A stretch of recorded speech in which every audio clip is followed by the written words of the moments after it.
Assalamualaikum warahmatullahi wabarakatuh. Perkenalkan, saya Siti Hajar SPD MPD, dosen pada Fakultas Keguruan dan Ilmu Pendidikan, Universitas Muhammadiyah Kupang, Program Studi Pendidikan Bahasa dan Sastra Indonesia. Saat ini saya sedang mengikuti proses sertifikasi dosen gelombang 1 yang diselenggarakan oleh Kementerian Pendidikan Tinggi Sains dan Teknologi tahun 2026. Video ini saya buat sebagai pernyataan diri dosen dalam unjuk kerja Tridharma Perguruan Tinggi atau biasa disebut PDD UKTPT, khususnya dalam bidang pengajaran. Pada kesempatan ini, saya akan memaparkan mata kuliah yang akan saya ampuh, yakni keterampilan menulis sastra.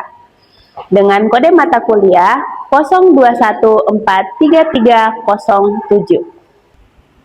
Mata kuliah ini merupakan mata kuliah wajib yang ditujukan untuk mahasiswa Program Studi Pendidikan Bahasa dan Sastra Indonesia, Universitas Muhammadiyah Kupang, semester 4 dengan bobot 3 SKS. Deskripsi mata kuliah keterampilan menulis sastra yaitu membekali mahasiswa dengan pengetahuan dan keterampilan menulis cerpen melalui tahapan memahami karya sastra, sejarah sastra Nusa Tenggara Timur, karakteristik cerpen, analisis karya cerpen, pengembangan ide cerita, penyusunan premis dan sinopsis, penulisan, revisi, penyuntingan, hingga publikasi karya sastra. Pembelajaran mencakup 1. Hakikat sastra, fungsi sastra, dan proses kreatif penciptaan karya sastra. Yang kedua, sejarah dan perkembangan sastra Nusa Tenggara Timur serta kontribusi sastrawan NTT. Yang ketiga, jenis-jenis karya sastra, karakteristik cerpen, dan posisi cerpen dalam sastra Indonesia. Yang keempat, analisis dan apresiasi karya cerpen Indonesia dan cerpenis Nusa Tenggara Timur sebagai model penulisan kreatif. Yang kelima, pengembangan ide cerita melalui eksplorasi pengalaman, budaya lokal, tradisi, dan realitas sosial Nusa Tenggara Timur. Yang keenam adalah perancangan cerpen melalui penyusunan judul, premis, sinopsis, dan kerangka cerita. 7. Penerapan unsur-unsur pembangun cerpen dalam penulisan karya. 8. Penulisan, revisi, penyuntingan, dan publikasi karya sastra cerpen. Adapun luaran mata kuliah ini adalah mahasiswa mampu menerbitkan 1 buku antologi cerpen berlatar Nusa Tenggara Timur. Adapun capaian pembelajaran lulusan atau CPL terdiri atas CPL 1 menunjukkan sikap bertanggung jawab atas pekerjaan di bidang pendidikan, bahasa, dan sastra Indonesia secara mandiri. CPL 2 mampu mengenali dan menganalisis jenis-jenis karya sastra Indonesia dan daerah. CPL 3 mampu merencanakan dan melakukan kajian pendidikan bahasa dan sastra Indonesia secara terintegrasi. CPL 4 mampu mengapresiasi, mengekspresi, dan mengkreasi karya sastra Indonesia secara lisan dan tulis. Selanjutnya adalah capaian pembelajaran mata kuliah atau CPMK. Terdiri atas CPMK 1, mahasiswa mampu menjelaskan hakikat sastra, sejarah perkembangan sastra Nusa Tenggara Timur, serta karakteristik cerpen secara tepat. CPMK 2, mahasiswa mampu menganalisis cerpen Indonesia dan cerpen Nusa Tenggara Timur sebagai model penulisan kreatif. CPMK 3, mahasiswa mampu merancang cerpen melalui pengembangan ide, penyusunan judul, premis, sinopsis, dan kerangka cerita. CPMK 4 adalah mahasiswa mampu menghasilkan cerpen yang orisinal, kreatif, sesuai kaidah penulisan cerpen, dan layak dipublikasikan. Adapun kegiatan perkuliahan dilaksanakan sebanyak 16 kali pertemuan. Pertemuan 1-7 adalah penyampaian materi, pertemuan 8 adalah pelaksanaan UTS, pertemuan 9-15 adalah penyampaian materi, dan pada pertemuan ke-16 adalah UAS. 3 komponen utama dalam proses pembelajaran mata kuliah ini adalah delivery, interaction, dan assessment atau DIA. Pada tahap delivery, saya memberikan materi dan RPS yang dapat diunduh pada Google Classroom serta representasi interaktif yang langsung dilakukan secara tatap muka untuk mendukung pemahaman mahasiswa. Materi yang saya sampaikan didukung oleh beberapa media pembelajaran seperti buku sastra karya penulis Nusa Tenggara Timur, media sastra bacapetra.com, Google Form, dan lainnya. Pada proses interaction, mata kuliah ini melibatkan komunikasi dua arah antara dosen dan mahasiswa berupa diskusi, tanya jawab, kolaborasi, dan refleksi bersama. Asesmen pada mata kuliah ini adalah asesmen formatif untuk menilai mahasiswa seperti kuis, tugas individu, dan tugas kelompok. Selanjutnya, asesmen sumatif digunakan untuk melakukan penilaian akhir pada UTS dan UAS. Metode pembelajaran yang digunakan dalam mata kuliah ini adalah project-based learning, workshop, case method, diskusi, dan pembelajaran berbasis portofolio. Referensi utama menggunakan buku teori pengkajian fiksi dari Burhan Nurgiantoro dan mengenal sastra dan sastrawan NTT dari Yan Sehandi. Sementara untuk referensi karya sastra yang digunakan dalam pembelajaran ini adalah antologi cerpen Menyudahi Kabair karya saya sendiri, kemudian karya Christian dan Dadi, Felix Kanesi, dan beberapa penulis lainnya. Selain itu, referensi lain berupa jurnal di bidang penulisan sastra mutakhir untuk turut digunakan dalam membuka khasana berpikir mahasiswa. Baik, berikut adalah video proses pembelajaran pada mata kuliah keterampilan menulis sastra pada materi periodisasi sastra NTT dan kontribusi sastrawan NTT. Assalamualaikum warahmatullahi wabarakatuh.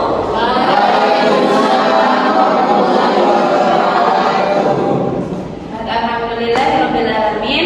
Pada pagi hari ini kita dipertemukan oleh Allah dalam keadaan yang sehat walafiat untuk melaksanakan pembelajaran di mata kuliah keterampilan menulis sastra. Hari ini apa kabar semuanya? Baik. Sehat? Sehat. Berarti karena baik dan sehat kita bisa melanjutkan perkuliahan kita hari ini. Kita akan melanjutkan materi perkuliahan kita, yaitu kita akan masuk pada materi periodisasi sastra NTT dan kontribusi sastrawan NTT. Nah, hari ini kita akan melanjutkan, namun terlebih dahulu Ibu ingin kita mereview sejenak pembelajaran kita pada pertemuan yang lalu.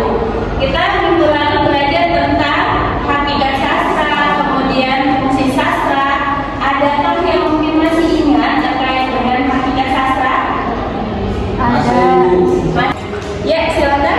Ya, hakikat sastra itu adalah karya seni yang menggunakan bahasa sebagai guru. Baik, terima kasih Maya. Lalu kita juga mempelajari tentang fungsi sastra.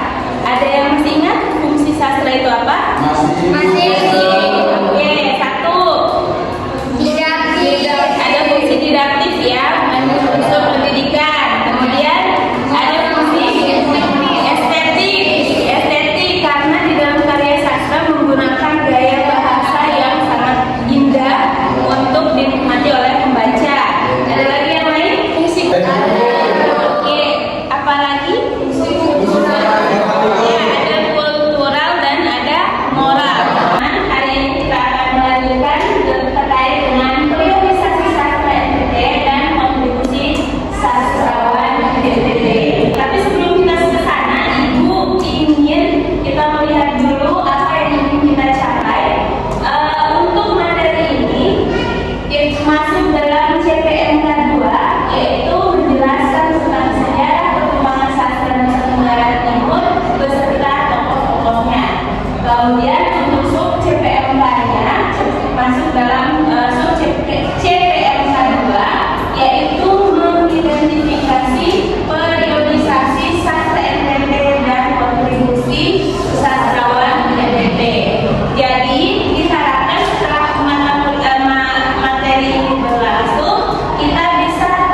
masif yang saat ini terjadi, ya.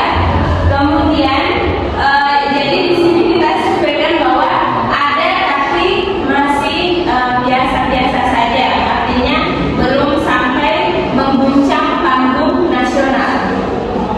Selanjutnya ada beberapa nama yang menjadi pelopor ya sastra NTT, yaitu ada Geserpoi, ada Opa Julius Kijaranamwa, kemudian ada Umbu Landu Paranggi, kemudian ada Dani M. Oda, ini adalah esai cerita ya, kemudian ada John Dani Mukese dan lain-lain. Sebagian besar dari mereka ini tinggal di Jakarta. Jadi orang NTT yang tinggal di Jakarta dan berkarya. Nah, sastra NTT sendiri justru bangkit, ya bangkit pada tahun 2011, ya. Sastra NTT ini justru bangkit di tahun 2011. Kalau dikatakan seperti jamur yang tumbuh di musim hujan, tiba-tiba meledak, dan orang mulai mencari tahu kenapa kok tiba-tiba bermunculan kader-kader sastra dari sastrawan dari NTT yang itu kualitasnya itu langsung bisa menjadi perhatian di panggung nasional. Ya, sebelum Ibu lanjutkan, mungkin ada yang ingin bertanya? Ibu, Oke, Susi bagaimana? jadi saya ingin bertanya Ibu, apa indikator dari alasan sastra NTT layak menjadi bagian dari sastrawan Indonesia? Oke, terima kasih Susi. Indikatornya apa ya kira-kira?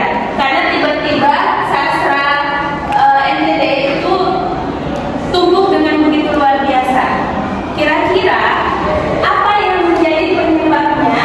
Kita akan mempelajarinya dalam beberapa indikator ini. Yang pertama itu adalah ternyata pada tahun-tahun tersebut jumlah penulisan buku sastra itu semakin banyak, ya, semakin banyak sehingga bisa dijadikan sebagai indikator. Yang kedua itu seperti yang tadi Deni M. Toda itu ya, penulis esai terkenal yang ada di NTT itu juga banyak yang mulai menulis, tidak hanya menulis karya sastra berupa cerpen dan puisi, tetapi juga mulai merambah ke yang namanya esai sastra. Ya, kita punya Demi M. Toda. Kemudian yang kedua adalah cerpen dan puisi yang dimuat di media cetak harian itu semakin banyak. Jadi kalau awalnya misalnya di awal-awal kebangkitan sastra hanya ada Opa Gerson, ya, dan hanya ada beberapa senior lain yang mulai menulis dan mempublikasi. Tiba-tiba ada kelompok-kelompok anak muda yang mulai mengembangkan diri untuk menulis karya sastra dan mengirimkannya di media cetak. Media-media cetak itu ada yang media lokal, ya, dan ada yang media nasional. Media lokal itu seperti Postupa, Timor Express, Victoria News, Flores Post, dan lain sebagainya. Kemudian ada media-media nasional seperti Kompas dan lain-lain. Nah, pada tahun 2013, ya, jati diri sastra dan sastrawan NTT terbentuk dari sebuah konsolidasi besar yang digagas oleh Kantong Bahasa NTT. Jadi pada tahun ini ya, ketika itu kepala Kantong Bahasa itu Pak Muhammad Lutfi Baihaqi menggagas yang namanya Temu Sastrawan NTT. Nah, dari pertemuan Temu Sastrawan NTT ini kemudian lahir berbagai ide gagasan yang semakin memperkuat adanya semangat kebersamaan dalam memproduksi dan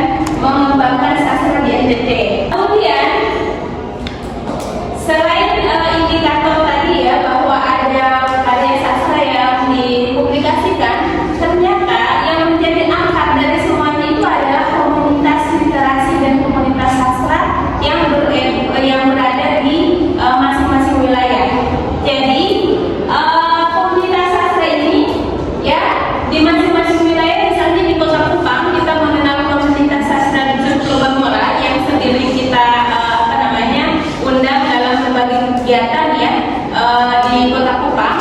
Kemudian ada juga komunitas Poetika, ada di seminari-seminari terutama itu punya basis komunitas sastra yang membaca dan memproduksi karya sastra. Sehingga jangan heran ketika Mario Eflawi atau mungkin kalian mengenal Felix Messi ya, tiba-tiba karyanya meledak, misalnya orang-orang Wetimu meledak menjadi salah satu pemenang dari sayembara novel DKJ. Kemudian itu tidak lahir begitu saja, karena ternyata ini adalah salah satu alasannya. Mereka bergelut di dalam komunitas-komunitas kecil yang ada di daerahnya masing-masing. Ya, kalau kita lihat ini sudah ada di Flores, di Ruteng ya, ada berbagai macam komunitas, termasuk di Kupang itu ada komunitas UKIM yang dibina oleh Bunda Mesra Ekorondo, salah satu sastrawan perempuan dari Nusa Tenggara Timur.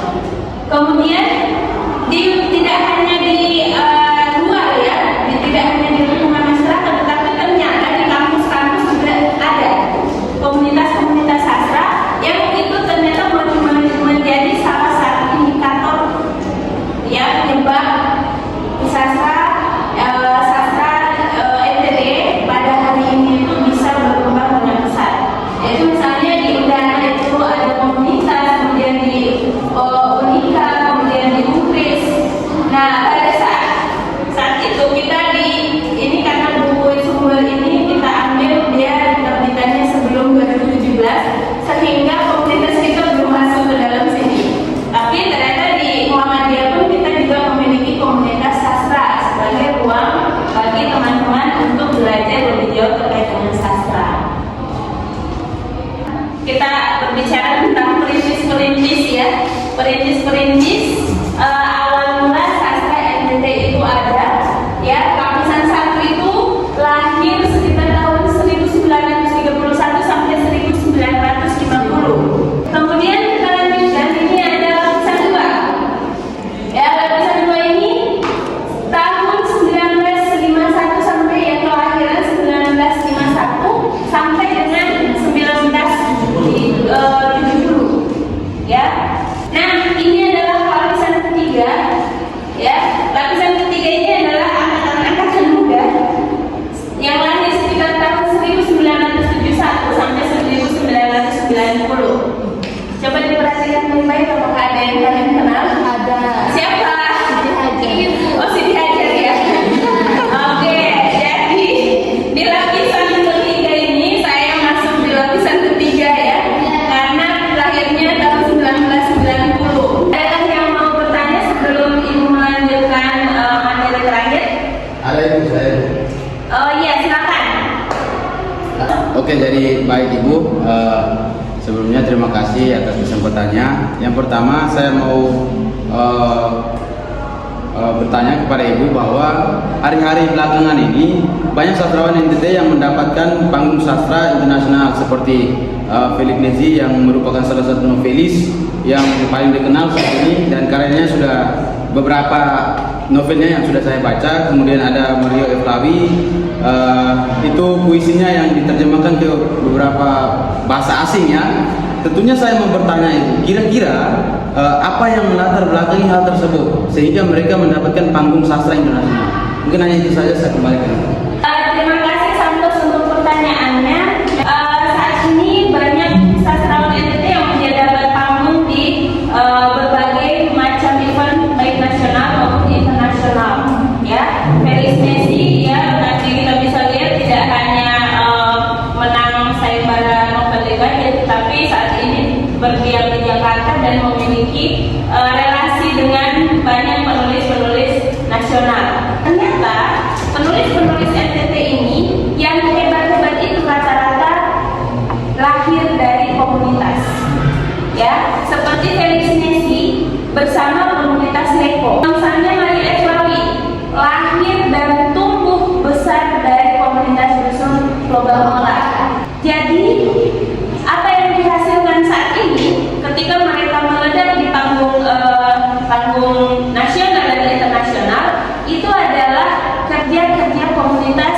dari mulai membaca, kemudian mendiskusikan karya, kemudian mulai berlatih menulis di dalam komunitas. Dan kenapa kira-kira sastra sastra NTT itu, sastra NTT itu tiba-tiba bisa meledak? Karena mereka memiliki basis komunitas yang baik untuk menjadi ruang aman mereka dalam belajar. Kemudian rata-rata mereka adalah pembaca yang baik. Jadi kita yang terakhir adalah kontribusi, ya, kontribusi sastrawan NTT di panggung nasional, ya. Ini kita bisa melihat indikator lain dari kontribusi tersebut. Ibu memetakannya menjadi 4. Yang pertama adalah penciptaan, ya, kontribusi sastrawan NTT yang pertama itu adalah di bidang penciptaan dan publikasi. Jadi buku sastra NTT belakangan ini tidak lagi menjadi hal yang mahal karena sudah banyak penulis NTT yang menerbitkan buku. Kemudian yang berikut adalah residensi dan program lainnya. Jadi tadi kalau Felix Nisi itu pernah mendapatkan residensi di penulis Indonesia di Belanda. Berikutnya lagi adalah kita bisa melihat di sini juga adanya panggung sastra. Ya, mereka semua ini terlibat dalam panggung sastra. Misalnya aktif menjadi pembicara di Makassar International Writers Festival, di URWF, ya, Ubud Writers and Reader Festival. Kemudian ada beberapa festival lain yang ada seperti di Flores Writers. Kontribusinya apa? Mereka menjadi ada yang menjadi emerging writers seperti Ibu pada tahun 2020 menjadi salah satu emerging writers di Makassar International Writers Festival. Jadi dari semua penulis-penulis NTT yang sedang masih berkarya ini, mereka juga mendapatkan panggung di dunia, panggung sastra di dunia internasional dan juga dunia nasional. Nah, kemudian yang terakhir adalah, ya, komunitas sastra. Karena tadi seperti yang sudah saya sampaikan bahwa ternyata, ya, kontribusi sastrawan NTT ini adalah dengan melahirkan berbagai komunitas sastra yang ada di NTT yang tidak hanya membuat menjadi ruang mereka belajar, tetapi juga berdampak kepada lahirnya penulis-penulis dan sastrawan baru di NTT. Oke. Baik, kita sudah tiba di penghujung materi, ya. Kalau kita mereview kembali, sudah banyak hal yang sudah tadi Ibu sampaikan dan juga menjadi bahan diskusi kita.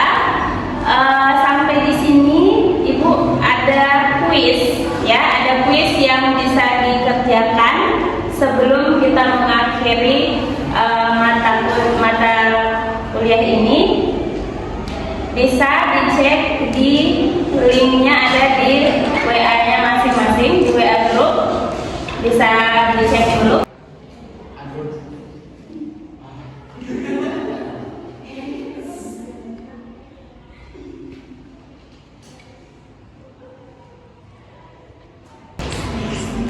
Baik, kita sudah tiba di akhir perkuliahan. Kita tadi sudah belajar tentang apa saja? Tentang periodisasi sastra, ada sejarah tentang sastra NTT. Ada apa lagi? Ada lagi yang lain di sini? Fungsi apa? Fungsi sastra yang sudah tadi dipelajari di minggu yang sebelumnya. Baik, teman-teman, terima kasih untuk hari ini karena kita sudah sama-sama mempelajari tentang sastra NTT. Adapun minggu depan kita akan mempelajari lagi terkait dengan apa saja sastra NTT yang sudah diproduksi. Kemudian teman-teman boleh mulai mencari karya-karya penulis NTT, ya, terutama nanti yang akan dijadikan sebagai referensi untuk mengkaji cerpen untuk mata kuliah ini adalah karya Ibu sendiri. Judul bukunya Menghindari Kabair. Kemudian karyanya Christian dan Dadi, ya. Kemudian ada karya dari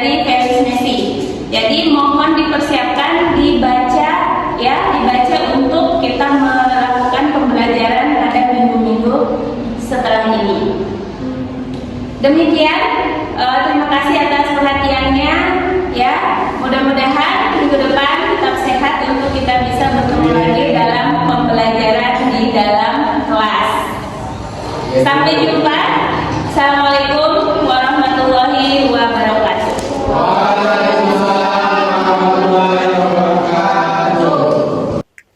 Sekian video proses pembelajaran untuk mata kuliah Keterampilan Menulis Sastra pada program studi pendidikan Bahasa dan Sastra Indonesia Universitas Muhammadiyah Kupang. Terima kasih, saya akhiri. Assalamualaikum warahmatullahi wabarakatuh.